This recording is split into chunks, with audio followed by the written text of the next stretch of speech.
So the question is, are all martial arts the same? Are all martial arts schools the same? And the short answer is no. All of them aren't the same.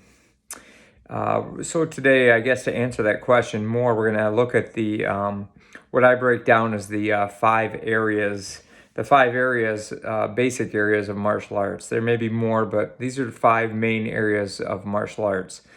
And we can look at the differences between the areas and instructors and styles also. So the first area or reason people train martial arts is traditional practice and personal development. This began to be taught, I guess it was always taught a little, but it began to be taught mostly when karate came from Okinawa to Japan. And then it became an even bigger thing after the Karate Kid movie, and character development and things were being taught to children. So traditional practice, I guess old time traditional martial arts was strictly about fighting a lot, at least.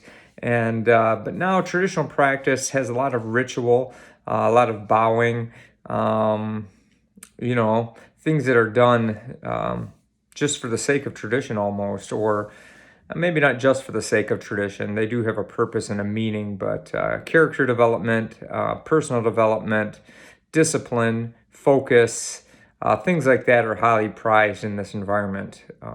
Honor, things like that. So they are really important. But in schools like this, you'll see a lot of children's schools are like this, where they do that. And I think the marketing aspect of this is that parents enjoy that. So that's a main thing and a main reason. You'll see traditional martial arts schools where there are a lot of adults also. Maybe they just enjoy the tradition, the history of what they're studying. And so that's the first type. Another type would be self-protection. Self-protection isn't necessarily concerned with any of that. They just want to be able to get home alive. They want to be able to survive any violent encounter and get away. So, with the goal in this area would probably be escaping and getting to safety. It's not about fighting. It's about not getting hurt. It's about, if you get hurt, escaping and not dying, So minimizing damage and getting out of there. So there's self-protection.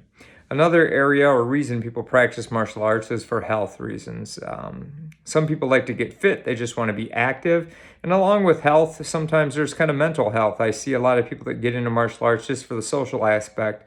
They like interacting with others and having a group that enjoys the same thing. So health is another aspect. Fourth aspect, I would say, would be fighting. Now, these schools are usually kind of sport-driven schools. It might be fighting for MMA or, tournaments like karate or taekwondo tournaments, whatever. It could be anything. Sport jiu-jitsu schools where they go to tournaments and they compete a lot. So I would say with fighting, the difference between fighting and self-protection is fighting is when both participants agree to do that. So it could be fighting on the street too that people train for, but it's when both people agree, whereas self-protection is someone attacking you and you don't even want to be there. That's the difference between self-protection and fighting. And the fifth reason to train something would be what I would call tactical, strategic, or employment.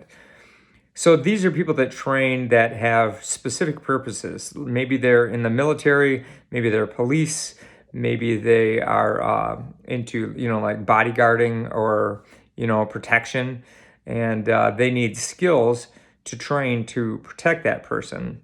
And their goals are often different because they may not want to fight and they may not want to escape, but they need to protect somebody or get the task done or, achieve the strategic purpose. So that's totally different. Now, those are the five main areas. Now, they'll change with styles.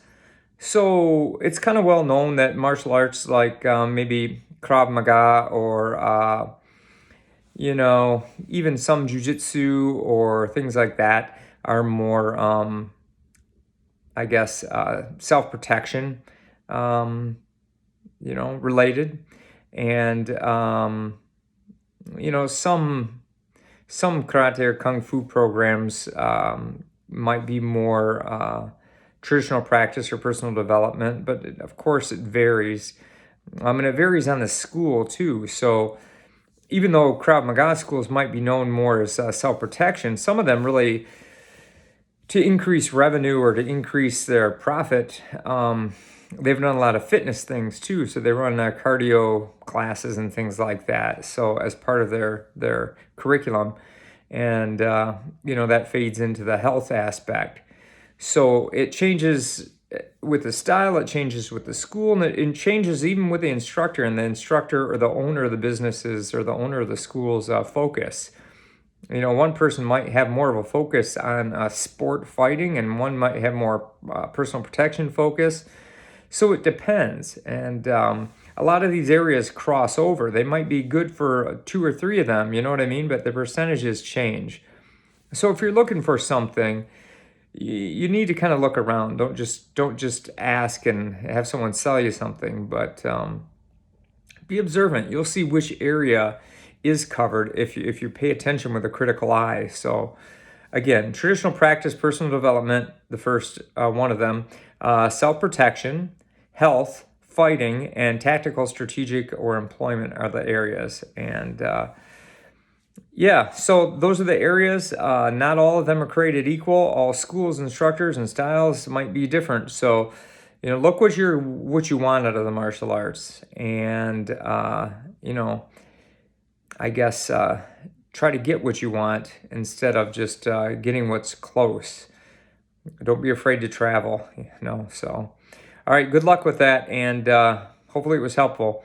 If you can like, share, and subscribe, share this with friends, I'd really appreciate it. Thanks.